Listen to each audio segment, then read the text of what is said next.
Cinnamon pot roast chicken and curry. Wash and cut your chicken. Onion, garlic, scallion, bell peppers.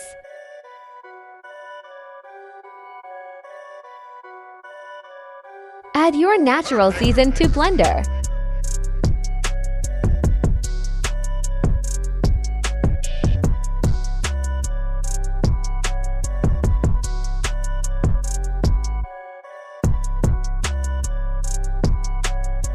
Cinnamon.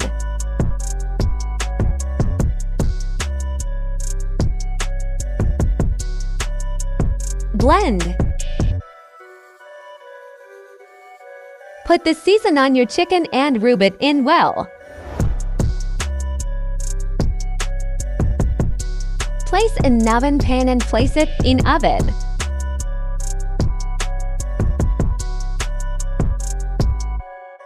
At 360 Fahrenheit.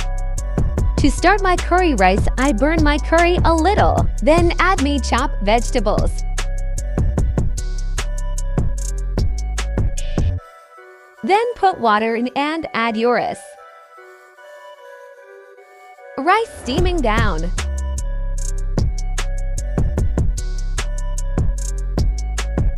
Cinnamon pot roast chicken is ready to eat. Curry rice is ready to eat. Thanks for watching. Please remember to like, comment, and subscribe.